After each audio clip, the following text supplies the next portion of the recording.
রাষ্ট্রপতি থাকাকালীন এবং এর পূর্ববর্তী সময়ে অভিযোগ আছে, দুর্নীতির অভিযোগ আছে তিনি যখন দুদকের কমিশনার ছিলেন। আমরা কিন্তু প্রেসিডেন্ট স্বৈরাচারী রাষ্ট্রপতি এরশাদ যখন পতন হয়, পতনের পরে কিন্তু তাকে গ্রেফতার করা হয়েছিল। ফলে এটার নজির কিন্তু ইতিহাসে আছে।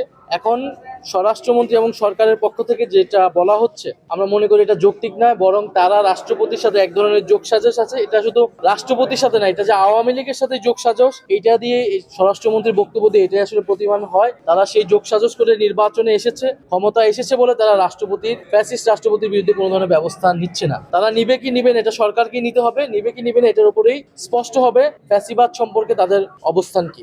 সারা দেশের জনগণ তো সরকারের বক্তব্য সংসদে দেখছে, সাংবাদিক হিসেবে আপনারা সেটা কভার করছেন। তারা স্পষ্ট গণভোটের যে আদেশ, সে আদেশটা তারা মানবে না বলে দিয়েছে, এবং তারা স্পষ্টভাবে বলেছে যে তারা নির্বাচনের আগে মেনে নিয়েছিল শুধুমাত্র নির্বাচনটা হওয়ার জন্য, এবং তারা আসলে সংস্কার নিয়ে আগ্রহী নয়।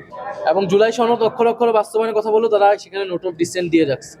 ফলে এই পুরো তারাই বক্তব্য দিচ্ছে যে যারা গণভোট এটা তারা মনে করছে না, এটা সাংবিধানিক কিছু সকল সাংবিধানিকতার কথা বলে তারা গণরায়কে অস্বীকার করছে। তো ফলে যদি তারা গণরায়কে অস্বীকার করে, যেহেতু আমরা যারা নির্বাচন করেছি, আমরা গণভোটের ক্যাম্পেইন করেছি, জনগণকে আমরা বলেছি আপনারা হ্যাঁ পক্ষে ভোট, ফলে এটা আমরা মনে করি এটা আমাদের কাছে আমানত। তারা যে ভোট দিয়েছে, এই ভোটাধিকারটা রক্ষা করা, ভোটাধিকারের জন্য এত বছর আন্দোলন হয়েছে। ফলে গণভোটে ভোটটাও তো ভোটাধিকার।